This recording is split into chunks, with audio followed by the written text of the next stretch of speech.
हाँ श्रोता बंधु, आमे जो खाद्य ग्रहण करुचे ता आम पाई यथेष्ट नुहे। तेणु संप्रति आम चारिपाखे अनेक अछंती जो माने खाद्य अभाव कालातिपात करुछंती आउ सेमाने मध्य खाद्य अभाव रोगरे आक्रांत। ए संपर्क में आज विशद आलोचना अंशग्रहण करुछंती अनुभव एवं ज्योत्स्ना। सर नमस्कार। नमस्कार सर, श्वेतसार और स्नेहसार जातीय खाद्य आमको शक्ति जोगाई नेबा कथा एटा आमे जानिचु। तेणु श्वेतसार और स्नेहसार जातीय खाद्यर अभाव रे शक्ति अभाव घटिबो ए कथा आमे जानिचु, किंतु पुष्टिसार अभाव हेले कोन किसी क्षति हेबो कि आपण भाबुछंती? शुणु, श्वेतसार एवं स्नेहसार जातीय खाद्य आमको शक्ति जोगाई थांती। हिसाब देखा जायछि जे प्रति 100 ग्राम श्वेतसार रे प्राय 4 किलो कैलोरी शक्ति जोगाउ थाए एवं प्रति 100 ग्राम स्नेहसार रे प्राय 9 किलो कैलोरी शक्ति आम शरीर पाई थाए। मात्र यार अभाव हेले केवल जे आमको शक्तिर अभाव घटिबो ता नुह, बरं श्वेतसार, स्नेहसार और पुष्टिसार अभाव रे आमे साधारणतः अपपुष्टि रोग शरीर देखा जा कथा कहि परिबा। आउ ये अपपुष्टि रोग संप्रति देश एक प्रधान स्वास्थ्य समस्या देखा जायछि जे परिवार 1 ରୁ 5 वर्ष बयसर शिशु मानक मध्यरु प्राय 3 जन शिशु गुरुतर भाव में यह रोगर आक्रांत होउछंती। सेथिपाई अधिकांश पिलामानक शरीर रे सेमानक विकास आखिरु सही पारु नाही, सेमाने पतला होउछंती एवं बांगरा मध्ये हे होउछंती। सर, आपण तो एबे हमको कहले जे श्वेतसार, स्नेहसार और पुष्टिसार अभाव रे अपपुष्टि रोग हुए बोली। जने शिशुर जन्म परे मुख्यतः केउ केउ कथा प्रति सतर्क रहिले ए रोग संभावना रहिबो नाही।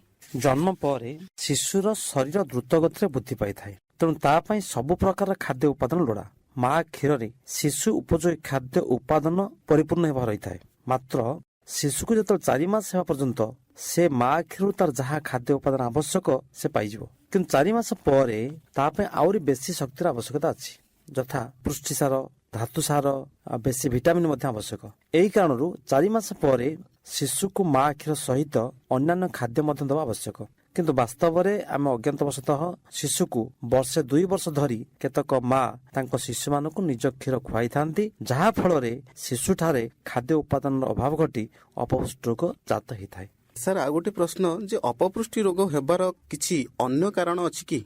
देखंतु, केतक माँ कौन करती ना सेमानक निजर क्षीर परिवर्ते शिशु को गाई किंवा महिषी क्षीर किंवा बजार रे बिक्री होतुवा गुंड क्षीर को पानी रे गोली खाइबाकू देइथांती। प्रकृत कथा हला ए क्षीर रे जो मैला पानी मिसेई मैला बोतल रे खुआई थांती, ता पिला पेट भीतर को जीवाणु जाई ताठ ज्वर, काश, झाड़ा आदि विभिन्न रोग देखा जाय थाए एवं बारंबार एई सब रोग हेले तार अपपुष्टि रोग जात करिवार ताकू सहाय्य करथाय। तेबे एई अपपुष्टि रोगरू रक्षा पाइबा पई आमे की पदक्षेप सब नै परिबा?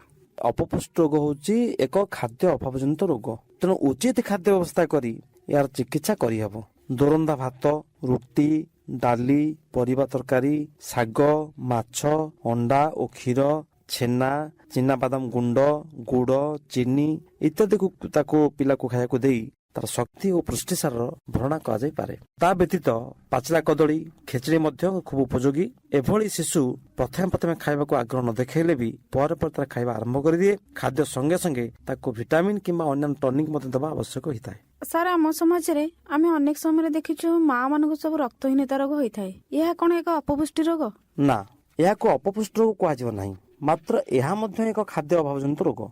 लौह, कैल्शियम, फॉस्फोरस, आयोडीन इत्यादि धातुसार अभावजनित रोग अधिक हारे देखा जाय थाए। लौहर अभावरू रक्तहीनता रोग देखा जाए। केवल सेतिक नुहे, फॉलिक एसिड, विटामिन B12 एवं अन्य केतक खाद्य उत्पादन अभाव रे भी रक्तहीनता देखा जाय थाए। वास्तव में सर, रक्तहीनता रोगटा कौन आउ ए संपर्क रे आमे आम श्रोता मानकू केमिति भाबरे सविशेष विवरणी जणाई परिबा? शुणंतु, आम रक्त रे लोहित रक्तकणिका थाए। लोहित रक्तकणिका भीतर थाए हिमोग्लोबिन। आमे जेतेबेले निश्वास प्रश्वास नौ सेतेबेले फुसफुस रु अम्लजान को बहन कर नै शरीर जीवकोष निकट रे पहुंचाइबा दायित्व होची हिमोग्लोबिन रो। अम्लजान न पाइले जीवकोष गुड़िक खाद्यरू जारण शक्ति जात करि परिबे नाही, फल रे शरीर दुर्बल होई जिवो। देखा जायछि जदि जने सुस्थ लोक तार 100 मिलीलीटर रक्त रे हिमोग्लोबिन परिमाण प्राय 14 ରୁ 15 ग्राम रहबा आवश्यक। सर, टिके पूर्व हमको कहले जे रक्तहीनता रोग लोह परि धातुसार अभाव रे होइथाय। तेबे रक्तहीनता सहित लोहित रक्तकणिकार संपर्क कौन? आम शरीर थिबा लोहित रक्तकणिकार आयुकाल होची मात्र 120 दिन।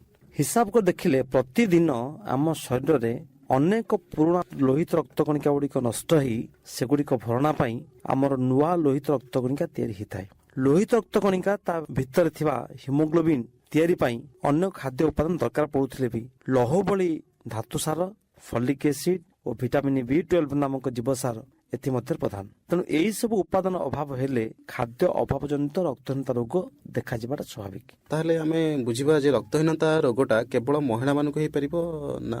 ହଁ, ଆପଣ ଭଲ ପ୍ରଶ୍ନ ପଚାରିଛନ୍ତି।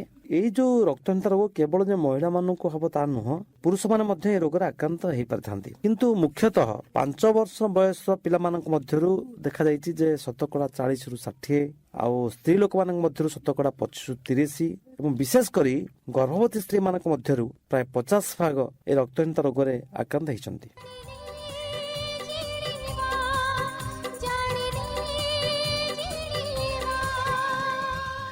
এই ରକ୍ତହୀନତା ରୋଗରେ ଯଦି ଆମେ ଆକ୍ରାନ୍ତ ନ ହେବାର କି ପଦକ୍ଷେପ ନେବା ଆବଶ୍ୟକ? ଆପଣ ସାଧାରଣତଃ ବାଡ଼ି ବଗିଚାରେ ଆମେ ଶାଗ ଖାଇଲେ ଶାଗରୁ ଲୌହ, ଫଲିକ ଏସିଡ ଓ ଅନ୍ୟ ଧରଣର ଭିଟାମିନ B ଓ ଭିଟାମିନ C ମଧ୍ୟ ମିଳିଥାଏ। ତେଣୁ ରକ୍ତହୀନତା ହେବାର ସମ୍ଭାବନା ବହୁତ କମିଯିବ। ବିଶେଷ କରି ଗର୍ଭବତୀ ମହିଳାମାନଙ୍କ ପ୍ରତି ଏହି ରକ୍ତହୀନତା ରୋଗ ପାଇଁ ସରକାରଙ୍କ ସ୍ତରରେ କିଛି ପଦକ୍ଷେପ ନିଆଯାଉଛି କି? ରକ୍ତହୀନତା ନିବାରଣ ପାଇଁ ଡାକ୍ତରଖାନା ମାନଙ୍କରେ ଆପଣ ଜାଣିଛନ୍ତି ଏବେ ଗର୍ଭବତୀ ସ୍ତ୍ରୀ ମାନଙ୍କୁ ମାଗଣାରେ ଲୌହ ଏବଂ ଫଲିକ ଏସିଡ ଦିଆଯାଉଛି। ତା ଛଡା ଏବେ ଆମେ ବଜାର ଯୋଉ ଖାଇବା ଲୁଣ ପାଉଛେ, ଖାଇବା ଲୁଣ ମଧ୍ୟ ଲୌହ ମିଶେଇ ଦିଆଗଲାଣି, ଯାହାଦ୍ୱାରା କି ଆମେ ସାଧାରଣତଃ ଲୌହ ଅଭାବଜନିତ ରୋଗ ଅର୍ଥାତ ରକ୍ତହୀନତା ରୋଗରୁ ମଧ୍ୟ ମୁକ୍ତି ମିଳିପାରିବ। ଆଉ ଗୋଟେ ଖାଦ୍ୟ ଅଭାବ ଜନିତ ରୋଗ ଗଳଗଣ୍ଡ ରୋଗ, ଯାହା କଥା ଆମେ ଶୁଣିବାକୁ ପାଉ। ପ୍ରକୃତରେ ସେ ଗଳଗଣ୍ଡ ରୋଗଟି କଣ, ସେ ସମ୍ପର୍କରେ ଆମକୁ ଟିକେ ଆପଣ କୁହନ୍ତୁ। ଗଳଗଣ୍ଡ ରୋଗ ସାଧାରଣତଃ କାଶ୍ମୀର, ଆସାମ, ମେଘାଳୟ, ଅରୁଣାଚଳ ପ୍ରଦେଶ ଏବଂ ହିମାଳୟ ପ୍ରଦେଶ ରାଜ୍ୟମାନଙ୍କରେ ଏହା ହେଉଛି ଏକ ସ୍ୱାସ୍ଥ୍ୟ ସମସ୍ୟା। କ୍ରମେ ମଧ୍ୟ ଏହା ଅନ୍ୟ ରାଜ୍ୟମାନଙ୍କୁ ବ୍ୟାପିଲାଣି।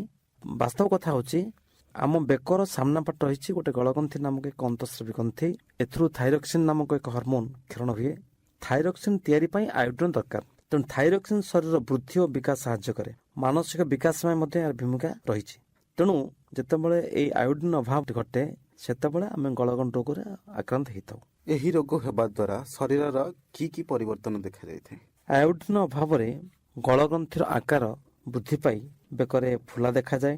ବିଶେଷ କରି ଗଳଗଣ୍ଡ ରୋଗରେ ଆକ୍ରାନ୍ତ ହେଇଥିବା ବ୍ୟକ୍ତି ଜଣଙ୍କ ଗଳଗଣ୍ଡ ଆକ୍ରାନ୍ତ ହେଇଥିବା ମା ଠାରୁ ଜନ୍ମ ନେଉଥିବା ଶିଶୁର ଶାରୀରିକ ଏବଂ ମାନସିକ ବିକାଶ ବାଧାପ୍ରାପ୍ତ ହେଇଥାଏ।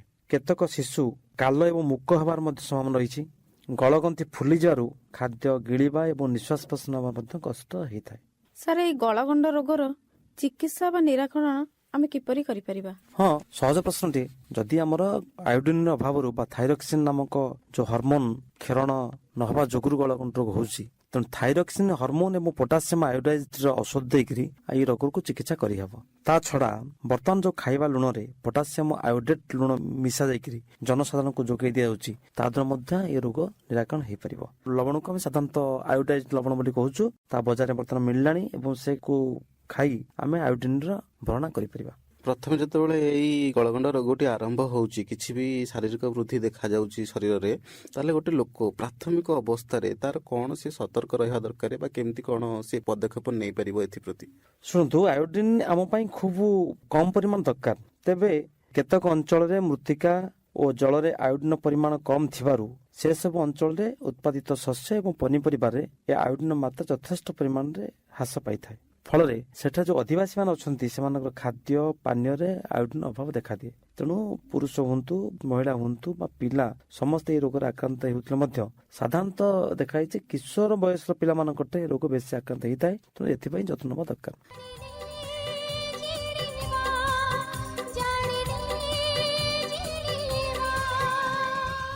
ସାର୍, ବର୍ତ୍ତମାନ ସମାଜରେ ଦେଖାଯାଉଛି ଅଧିକାଂଶ ଛୋଟ ପିଲାମାନେ ଅନ୍ଧରକଣା ରୋଗରେ ଆକ୍ରାନ୍ତ ହେଉଛନ୍ତି। ଏହାର କାରଣ କଣ? ଭିଟାମିନ ଏ ଆମର ଚକ୍ଷୁ ଓ ଚର୍ମକୁ ସୁସ୍ଥ ରଖେ। ଶରୀର ବୃଦ୍ଧି ଓ ବିକାଶ ପାଇଁ ତଥା ରୋଗ ନିବାରକ ଶକ୍ତି ସୃଷ୍ଟି ପାଇଁ ଏ ଭିଟାମିନ ଦରକାର ପଡେ। ପ୍ରତିବର୍ଷ ଆମ ଦେଶରେ ଶହ ଶହ ପିଲା ଭିଟାମିନ ଏ ର ଅଭାବ ଯୋଗୁଁ ସବୁଦିନ ପାଇଁ ଅନ୍ଧ ହେଇଯାଉଛନ୍ତି। ଆମ ଦେଶରେ ପ୍ରତି 5 ଜଣରେ ଅନ୍ଧ ଲୋକମାନଙ୍କ ମଧ୍ୟରୁ ଅନ୍ତତଃ ଜଣେ ତାର ଶିଶୁ ଅବସ୍ଥାରେ ଭିଟାମିନ ଏ ଅଭାବଜନିତ ରୋଗ ଅର୍ଥାତ୍ ଅନ୍ଧାରକଣା ରୋଗରେ ଆକ୍ରାନ୍ତ ହେଇଥିବା କଥା ଜଣାପଡ଼ିଛି। ଆର କାରଣ ହେଲା ମୁଖ୍ୟତଃ ମାଛ, ମାଂସ, କଲିଜା, ଅଣ୍ଡା, କ୍ଷୀର ଓ ଲହୁଣୀରେ ଭିଟାମିନ ଏ ର ପରିମାଣ ଅଧିକ। ଶାଗ ଏବଂ ଅନ୍ୟାନ୍ୟ ପନିପରିବାରେ ମଧ୍ୟ ଭିଟାମିନ ଏ ବଦଳରେ ରହିଛି ବିଟା କ୍ୟାରୋଟିନ୍ ନାମକ ଗୋଟେ ଉପାଦାନ, ଯୋଉ ବିଟା କ୍ୟାରୋଟିନ୍ ଶରୀରର ଭିଟାମିନ ଏ ରେ ପରିଣତ ହେଇଥାଏ। ଅନେକ ଲୋକ ମାଛ ମାଂସ ଭଳି ଦାମିକା ଖାଦ୍ୟ ନିୟମିତ ପାଇପାରୁନାହାନ୍ତି, ଯୋଉଥିପାଇଁ ସେମାନଙ୍କ ଖାଦ୍ୟରେ ଏ ଭିଟାମିନର ଅଭାବ ପଡୁଛି। ତା ଛଡା ଆମ ଖାଦ୍ୟରେ ଶାଗ, ପନିପରିବା ଓ ଫଳର ପରିମାଣ ମଧ୍ୟ ଯଥେଷ୍ଟ କମ୍। ତେଣୁ ଅନ୍ତରଣରୁ ଭିଟାମିନ ଏ ର ଶୋଷଣ ହୋଇପାରିବ ନାହିଁ। ବିଶେଷ ତେଲ, ଘିଅ ଆମେ ଖାଉ ନଥିବାରୁ ସେଥିରେ ମଧ୍ୟ ସ୍ନେହସାର ପରିମାଣ କମ। ତେଣୁ ସ୍ନେହସାର ଭିଟାମିନ ଏ ର ଶୋଷଣରେ ବାଧାପ୍ରାପ୍ତ ହୋଇଥାଏ। ତେଣୁ ତା ଛଡା ମା କ୍ଷୀର ଛାଡ଼ିଲା ପରେ ପିଲାମାନଙ୍କୁ ସାଧାରଣତଃ ଯେଉଁ ଧରଣର ଖାଦ୍ୟ ଖାଇବାକୁ ଦିଆଯାଏ ସେଥିରେ ମଧ୍ୟ ଭିଟାମିନ ଏ ପରିମାଣ କମ। ଫଳରେ ଆମ ଦେଶର ଭିଟାମିନ ଏ ଅଭାବ ଜନିତ ରୋଗରେ ଶିଶୁମାନେ ଆକ୍ରାନ୍ତ ହୋଇଥାନ୍ତି। ଭିଟାମିନ ଏ ର ଅଭାବରେ ଆମ ଶରୀରରେ ଆଉ କଣ କଣ ସବୁ ପରିବର୍ତ୍ତନ ଦେଖା ଦେଇଥାଏ ବୋଲି ଆପଣ ଭାବୁଛନ୍ତି? ଭିଟାମିନ ଏ ର ଅଭାବରେ ଚର୍ମ ଶୁଖିଲା ହେଇଯିବା, ଚର୍ମରେ କାଠ ବ୍ରଣ ବାହାରିବା, ଆଖି ଆକ୍ରାନ୍ତ ହେବା ଇତ୍ୟାଦି ଲକ୍ଷଣ ଦେଖାଯାଏ। ଅନ୍ଧାରକଣା ରୋଗ ଭିଟାମିନ ଏ ର ଅଭାବର ପ୍ରାଥମିକ ଲକ୍ଷଣ ବୋଲି ଧରାଯାଇପାରେ। ଅନ୍ଧାରକଣା ହେଲେ ଆଖିକୁ ଦେଖିଲେ କିଛି ଏମିତି ଅସ୍ୱାଭାବିକ ଜଣା ପଡିବ ନାହିଁ, କିନ୍ତୁ ଅନ୍ଧାରକଣା ରୋଗୀ ପାହାନ୍ତା ପରେ କିମ୍ବା ସଞ୍ଜ ବେଳେ କ୍ଷୀଣ ଆଲୋକରେ କିଛି ଦେଖିପାରିବେ ନାହିଁ। ଭିଟାମିନ ଏ ର ଅଭାବରେ ଆଖିରୁ ଲୁହ ଝରିବା କମିଯାଏ। ଆଖିର ଧଳା ଡୋଳାର ବାହାର ଆଡକୁ ଗୋଟେ ଦାଗ ଦେଖାଯିବ, ଯାହାକୁ ଆମେ କହୁ ବିଟସ୍ ସ୍ପଟ। ରୋଗ ବଢିଗଲେ ଚକ୍ଷୁର ସ୍ୱଚ୍ଛପଟଳରେ ଘା ହେଇ ତାହା ମିଳେଇ ଯାଇକି କଣା ହେଇଯାଏ। ଏହାକୁ କେରାଟୋମାଲାସିଆ ବୋଲି କହନ୍ତି।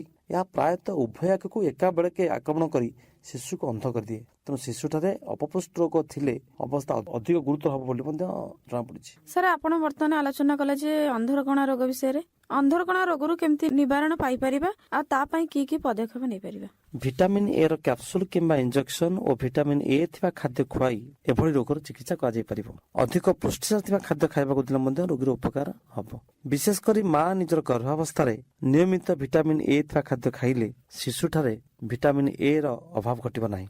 ଜନ୍ମ ହେଲା ପରେ ଶିଶୁକୁ ମା କ୍ଷୀର ଖୁଆଇବା ଆରମ୍ଭ କରିଦେଲେ ଏହି ଅଭାବ ଦେଖାଦେବାର ସମ୍ଭାବନା ଆଦୌ ନାହିଁ। ତା ଛଡା ଶିଶୁକୁ ତ 4-6 ମାସ ବୟସ ହେଇଯିବ, ତାକୁ ଶାଗ, ଗାଜର, ପାଚିଲା ଅମୃତଭଣ୍ଡା ଇତ୍ୟାଦି ଖାଇବାକୁ ଦେବା ଉଚିତ। ଡାକ୍ତରଖାନା ମାନଙ୍କରେ ଶିଶୁମାନଙ୍କୁ 5 ବର୍ଷ ହେବା ବୟସ ପର୍ଯ୍ୟନ୍ତ ପ୍ରତି 6 ମାସରେ ମଧ୍ୟ ଭିଟାମିନ ଏ ମାଗଣା ଯୋଗାଇ ଦିଆଯାଉଛି। ଏହାର ସୁଯୋଗ ନେବା ମଧ୍ୟ ଆବଶ୍ୟକ। ସାର୍, ଆମେ ଦେଖୁଛୁ କେତେକ ଶିଶୁ ଅସ୍ଥିଜନିତ ରୋଗରେ ଆକ୍ରାନ୍ତ ହେଉଛନ୍ତି, ଏପରିକି ସେମାନଙ୍କର ଶରୀରର ଯଥାସମ୍ଭବ ବୃଦ୍ଧି ଆଉ ବିକାଶ ହେଇପାରୁନାହିଁ। ଏମିତି କାହିଁକି ହେଉଛି? ଶକ୍ତ ହାଡ଼ ଏବଂ ଦାନ୍ତ ଗଠନ ପାଇଁ କ୍ୟାଲସିୟମ ଏବଂ ଫସ୍ଫରସ ଲୋଡ଼ା। ହାଡ଼କୁ ଶରୀରର କ୍ୟାଲସିୟମ ଭଣ୍ଡାର ବୋଲି ମଧ୍ୟ କୁହାଯାଇପାରିବ। ରକ୍ତରେ କ୍ୟାଲସିୟମ ଓ ଫସ୍ଫରସର ଅଭାବ ହେଲେ ହାଡ଼ରୁ କ୍ୟାଲସିୟମ ବାହାରି ଯାଇକରି ରକ୍ତରେ ମିଶିଯାଏ। ଖାଦ୍ୟରେ ରହୁଥିବା କ୍ୟାଲସିୟମ ଅନ୍ତନଳୀରୁ ଶୋଷିତ ହେଇ ରକ୍ତରେ ମିଶେ ଓ ରକ୍ତରୁ ଯାଇ ହାଡ଼ ଓ ଦାନ୍ତରେ ଜମା ହୁଏ। ତେଣୁ କ୍ୟାଲସିୟମ ଶୋଷଣ ପାଇଁ ଭିଟାମିନ ଡି ର ଆବଶ୍ୟକ। ସାର୍, ରିକେଟ୍ସ ଓ ଅଷ୍ଟିଓମାଲେସିଆ ରୋଗର କାରଣ ଓ ଲକ୍ଷଣ ସମ୍ପର୍କରେ ଆମ ଶ୍ରୋତାବନ୍ଧୁ ମାନଙ୍କୁ କିଛି କୁହନ୍ତୁ। ଭଲ ପ୍ରଶ୍ନଟେ ପଚାରିଛନ୍ତି ଆପଣ। ବାସ୍ତବରେ ରିକେଟ୍ସ ଏବଂ ଅଷ୍ଟିଓମାଲେସିଆ ହେଉଛି ଅସ୍ଥି ରୋଗ। ରିକେଟ୍ସ ରୋଗ ପିଲାମାନଙ୍କ ଠାରେ ଓ ଅଷ୍ଟିଓମାଲେସିଆ ରୋଗ ବୟସ୍କ ବ୍ୟକ୍ତିମାନଙ୍କ ଠାରେ ଦେଖାଯାଇଥାଏ। ଭିଟାମିନ ଡି ର ଅଭାବ ହେଲେ ଏହି ରୋଗ ସୃଷ୍ଟି ହେବା ସ୍ୱାଭାବିକ। ତେଣୁ ଶିଶୁ ଅବସ୍ଥାରେ ଭିଟାମିନ ଡି ର ଅଭାବ ହେଲେ ଖାଦ୍ୟର କ୍ୟାଲସିୟମ ରକ୍ତରେ ମିଶି ହାଡ଼ରେ ଜମି ପାରେ ନାହିଁ। ଫଳରେ ହାଡ଼ର ଗଠନ ଓ ବିକାଶ ବାଧାପ୍ରାପ୍ତ ହେଇ ରିକେଟ୍ସ ଦେଖାଦିଏ। ବୟସ୍କ ବ୍ୟକ୍ତିମାନଙ୍କଠାରେ ଏହି ଭିଟାମିନର ଅଭାବ ହେଲେ ସେମାନଙ୍କର ହାଡ଼ରୁ କ୍ୟାଲସିୟମ ବାହାରି ଯାଇ ହାଡ଼ ଦୁର୍ବଳ ହେଇଯାଏ ଏବଂ ଅଷ୍ଟିଓମାଲେସିଆ ରୋଗ ସୃଷ୍ଟି କରେ। ତାହେଲେ ଏହି ରୋଗର ଚିକିତ୍ସା ଆମେ କେମିତି କରିପାରିବା? ଦେଖନ୍ତୁ, ଗୋଟେ ସାଧାରଣ ଘଟଣା, ସୂର୍ଯ୍ୟାଲୋକ ଚର୍ମ ଉପରେ ପଡ଼ିଲେ ଚର୍ମରେ ଭିଟାମିନ ଡି ଆପେ ଆପେ ତିଆରି ହେଇଯାଏ। ଆମେ ସାଧାରଣତଃ ପିଲାମାନଙ୍କୁ ଆଜି ସମ୍ପ୍ରତି ବାହାରକୁ ନ ଛାଡ଼ିବା ମଧ୍ୟ ଏ ଗୋଟେ ରୋଗର କାରଣ। ପିଲାମାନଙ୍କୁ ବାହାରେ ବୁଲିବାକୁ ନ ଛାଡ଼ିଲେ, ଅନ୍ଧାରିଆ ଘରେ ବହୁ ଲୋକ ଏକାଠି ବସବାସ କଲେ ଛୋଟ ପିଲାମାନଙ୍କୁ ରିକେଟ୍ସ ହେବାର ସମ୍ଭାବନା ଅଛି। ତା ଛଡା ବାରମ୍ବାର ଗର୍ଭବତୀ ହେଲେ ଗର୍ଭରେ ଥିବା ଶିଶୁ ପାଇଁ ମା ହାଡ଼ରୁ କ୍ୟାଲସିୟମ ବାହାରିଯାଏ ଏବଂ ଏହା ସାଙ୍ଗକୁ ଭିଟାମିନ ଡି ର ଅଭାବ ହେଲେ ସେମାନଙ୍କ ଅଷ୍ଟିଓମାଲେସିଆ ରୋଗ ମଧ୍ୟ ଭୋଗିଥାନ୍ତି। ତା ଛଡା ଖାଦ୍ୟରେ କ୍ୟାଲସିୟମର ଅଭାବ ଥିଲେ ରକ୍ତରେ କ୍ୟାଲସିୟମ ପରିମାଣ କମିଯିବ ଏବଂ ଫଳରେ ଏ ରୋଗରେ ଆମେ ଆକ୍ରାନ୍ତ ହେବା। ସାର୍, ଅନ୍ୟ କେଉଁ ଭିଟାମିନ ଅଭାବରେ ଆମକୁ କେଉଁ କେଉଁ ରୋଗ ସବୁ ହୋଇଥାଏ? ରିକେଟ୍ସ ହେଲେ ଶିଶୁର ଖପୁରି ହାଡ଼ ଖୁବ ନରମ ହୋଇ ଫେଲିଯାଏ। ଖପୁରୀର ବିଭିନ୍ନ ହାଡ଼ ଯୋଡ଼ି ହେବାର ମଧ୍ୟ ବିଳମ୍ବ ହୁଏ। ଦାନ୍ତ ଉଠିବା ଡେରି ହେଇଯାଏ। ଗୋଡ଼ର ହାଡ଼ ଧନୁ ଭଳି ବଙ୍କା ହେଇଯାଏ। ହାତର କଚଟି ପାଖ ମଧ୍ୟ ହାଡ଼ ଫୁଲିଯାଏ। ପଞ୍ଜରା ହାଡ଼ର ସ୍ଥାନେ ସ୍ଥାନେ ଗୁଲି ଭଳି ବାହାରି ପଡ଼େ। ମେରୁଦଣ୍ଡର ହାଡ଼ ନରମ ହୋଇ ବଙ୍କା ହେଇଯିବାରୁ ପିଲାମାନେ ନଈ ନଈ କିମ୍ବା ଛୋଟେଇ ଛୋଟେଇ ମଧ୍ୟ ଚାଲନ୍ତି। ଠିକ୍ ସେମିତି ଅଷ୍ଟିଓମାଲେସିଆ ରୋଗରେ ମଧ୍ୟ ହାଡ଼ର ଯନ୍ତ୍ରଣା ହୁଏ। ହାଡ଼ ନରମ ହୋଇ ବଙ୍କା ହେଇଯାଏ। ତେଣୁ ରୋଗୀ ଢଳି ଚାଲେ, ସେ ବସିବା ଉଠିବାରେ ମଧ୍ୟ କଷ୍ଟ ଅନୁଭବ କରେ। ସାର୍ ଅନ୍ୟ କେଉଁ ଭିଟାମିନ ଅଭାବରେ ଆମକୁ କେଉଁ କେଉଁ ରୋଗ ମାନେ ସବୁ ହୋଇଥାଏ? ହଁ, ଭିଟାମିନ B1 ଅଭାବରେ ବେରିବେରି ରୋଗ, ନିଆସିନ୍ ନାମକ B କମ୍ପ୍ଲେକ୍ସ ଗୋଷ୍ଠୀଭୂତ ଯୋଉ ଭିଟାମିନ ଅଛି ତାର ଅଭାବରେ ମଧ୍ୟ ଆମକୁ ପେଲାଗ୍ରା ରୋଗ, ଭିଟାମିନ C ଅଭାବରେ ସ୍କର୍ଭି ରୋଗ, ଏମିତି ବିଭିନ୍ନ ରୋଗ ଦେଖାଯାଏ। ଯୋଉ ବେରିବେରି ରୋଗ କଥା କହିଲେ ଆପଣ, ସେ ବେରିବେରି ରୋଗର ଲକ୍ଷଣ ସବୁ କଣ ହେଇପାରେ? ଭିଟାମିନ B1 ଅଭାବରେ ବେରିବେରି ନାମକ ରୋଗ ହେଇଥାଏ ବୋଲି ମୁଁ ଆପଣଙ୍କୁ କହିଲି। এই ରୋଗର ଦେହରେ ଜଳ ଜମି ଗୋଡ଼ ହାତ ମୁହଁ ଫୁଲିଯିବ, ହୃତ୍ପିଣ୍ଡର ଆକାର ବଢିଯିବ, ଛାତି ଧଡ଼ଧଡ଼ ହବ। କେତେକ ରୋଗୀଙ୍କ ଠାରେ ଗୋଡ଼ ହାତର ସ୍ନାୟୁ ଗୁଡ଼ିକ ଆକ୍ରାନ୍ତ ହେଇଯାଏ, ଫଳରେ ଗୋଡ଼ ହାତ ଝିମଝିମ ହେବ। ପାପୁଲି ଓ ତଳିପାରେ ଛୁଞ୍ଚି ଫୁଟିଲା ଭଳି ଲାଗିବ, ପାଦ ପାଖ ବଧିରା ହେଇଯାଏ, ରୋଗୀ ଚାଲିବାରେ ମଧ୍ୟ କଷ୍ଟ ଅନୁଭବ କରେ। ରୋଗୀକୁ ସମ୍ପୂର୍ଣ୍ଣ ବିଶ୍ରାମ ଦେବା ସଙ୍ଗେ ସଙ୍ଗେ ଭିଟାମିନ B1 ଇଞ୍ଜେକ୍ସନ ଦେଲେ ଏହି ରୋଗ ଆରୋଗ୍ୟ ହେଇଥାଏ। ଏବଂ ଏଥିପାଇଁ ସାଧାରଣତଃ ଅକାଣ୍ଡିଆ ଉଷୁନା ଚାଉଳ କିମ୍ବା ଅଟାର ରୁଟି ଆକୁ ଖାଇବା ଅଭ୍ୟାସ କଲେ ବେରିବେରି ହବାର ସମ୍ଭାବନା ହ୍ରାସ ପାଇଥାଏ। ସାଧାରଣତଃ ଅଭ୍ୟାସ ବର୍ତ୍ତମାନ ହେଇଗଲାଣି ଯେ କଳକୁଟା ସଫା ଚାଉଳ ନ ଖାଇଲେ ଆମର ଭଲ ଲାଗୁନି, କିନ୍ତୁ ବାସ୍ତବରେ କଳକୁଟା ସଫା ଚାଉଳରେ ଭିଟାମିନ B1 ର ପରିମାଣ ହେଉଛି କମ୍। ତେଣୁ କଠିନ ପରିଶ୍ରମ କରୁଥିବା ବ୍ୟକ୍ତିମାନଙ୍କ ପାଇଁ ବେଶୀ ଭିଟାମିନ B1 ଦରକାର। ତେଣୁ ସେମାନେ ଏଇ ଖାଇଲେ ଭିଟାମିନ B1 ର ଅଭାବ ହେବ ନାହିଁ ଏବଂ ସେମାନେ ବେରିବେରି ରୋଗରୁ ମୁକ୍ତି ମିଳିପାରିବ। ଆପଣ ତ କହିଲେ ଯେ ନିଆସିନ୍ ଅଭାବରେ ପେଲେଗ୍ରା ରୋଗ ହୁଏ ବୋଲି। ଏହି ପେଲେଗ୍ରା ରୋଗ କଣ? ନିଆସିନ୍ ନାମକ B କମ୍ପ୍ଲେକ୍ସ ଗୋଷ୍ଠୀଭୁକ୍ତ ଏକ ଭିଟାମିନର ଅଭାବରେ ପେଲାଗ୍ରା ନାମକ ରୋଗ ହୋଇଥାଏ। ସାଧାରଣତଃ ମକା କିମ୍ବା ଜହ୍ନାରେ ଏହି ଉପାଦାନ ଅଭାବ। ତେଣୁ ଏଗୁଡ଼ିକ ଯେଉଁମାନଙ୍କର ପ୍ରଧାନ ଖାଦ୍ୟ, ସେମାନେ ଏହି ରୋଗରେ ଆକ୍ରାନ୍ତ ହେଇଥାନ୍ତି। ଆମ ରାଜ୍ୟରେ ଏ ରୋଗ ପ୍ରାୟତଃ ଦେଖାଯାଏ ନାହିଁ। ତ ଏ ରୋଗରେ ହାତ, ଗୋଡ଼ ଓ ବେକରେ ଘା ହେଇ ଚମ କଳା ପଡ଼ିଯାଏ, ରୋଗୀର ପତଳା ଝାଡ଼ା ହୁଏ, ରୋଗୀଠାରେ ମାନସିକ ରୋଗର ଲକ୍ଷଣ ପ୍ରକାଶ ପାଏ। ତା ଛଡ଼ା ଏ ରୋଗରେ ପାଟିରେ ଘା ହେଇଯିବ, ନିଆସିନ୍ ଦେଲେ ଏ ରୋଗ ଭଲ ହେଇଯିବ। ସ୍କର୍ଭି ରୋଗଟି ମଧ୍ୟ ଏକ ଖାଦ୍ୟ ଅଭାବଜନିତ ରୋଗ। ତାହେଲେ এই ସ୍କର୍ଭି ରୋଗ କହିଲେ ଆମେ କଣ ବୁଝିବା? ଭିଟାମିନ C ର ଅଭାବରେ ସ୍କର୍ଭି ନାମକ ରୋଗ ହେଇଥାଏ। ତେଣୁ ଆମ ଦେଶରେ ଏହି ରୋଗର ହାର ଯଥେଷ୍ଟ କମ୍। ତେବେ ସ୍କର୍ଭି ହେଲେ ରୋଗୀ ଦୁର୍ବଳତା ଅନୁଭବ କରିବ, ତାର ମାଂସପେଶୀ, ହାଡ଼ ଓ ଗଣ୍ଠି ଯନ୍ତ୍ରଣା ହେବ, ଶରୀରରେ ବିଭିନ୍ନ ସ୍ଥାନରେ ରକ୍ତସ୍ରାବ ହେବ, ଚର୍ମରେ ରକ୍ତସ୍ରାବ ହେତୁ ସେଟା ଛୋଟ ଛୋଟ ଦାଗ ଦେଖାଯାଏ, ଦାନ୍ତ ମାଡ଼ି ଫୁଲିଯାଇ ଦାନ୍ତ ମୂଳରୁ ରକ୍ତ ପଡ଼େ, ଦାନ୍ତ ହଲିଯାଏ, ଘା ଚଞ୍ଚଳ ଶୁଖେ ନାହିଁ, ହାଡ଼ ଭାଙ୍ଗିଥିଲେ ମଧ୍ୟ ଚଞ୍ଚଳ ଯୋଡ଼ି ହୁଏ ନାହିଁ। ତେଣୁ ଭିଟାମିନ C ର ଅଭାବରେ ରକ୍ତନଳୀ ଦୁର୍ବଳ ହୋଇ ପଡ଼ିବା ଯୋଗୁଁ ଏ ରକ୍ତସ୍ରାବ ଘଟେ। ତେଣୁ ଭିଟାମିନ C ର ଚିକିତ୍ସା କଲା ପରେ ଆମେ ସ୍କର୍ଭି ରୋଗରୁ ମୁକ୍ତି ମିଳିପାରିବ। ଧନ୍ୟବାଦ ସାର୍। ଶୁଣୁଥିଲେ ଖାଦ୍ୟ ଅଭାବରେ ସୃଷ୍ଟି ହେଉଥିବା ରୋଗ ସମ୍ପର୍କରେ ଏକ ବିଶଦ ଆଲୋଚନା। ଏଥିରେ ଅଂଶଗ୍ରହଣ କରିଥିଲେ ଅନୁପ ଏବଂ ଜ୍ୟୋତ୍ସ୍ନା। ହଁ ଶ୍ରୋତା ବନ୍ଧୁ, ତେବେ ଆଜିର କାର୍ଯ୍ୟକ୍ରମକୁ ଏଇଠି ରଖି ଆସନ୍ତାକାଲି ଠିକ୍ ଏହି ସମୟରେ ଜାଣିଲେ ଜିଣିବା କାର୍ଯ୍ୟକ୍ରମରେ ଆପଣଙ୍କୁ ଭେଟିବାର ପ୍ରତିଶ୍ରୁତି ଦେଇ ରହୁଛି ମୁଁ ପ୍ରତାପ ରାଉତ।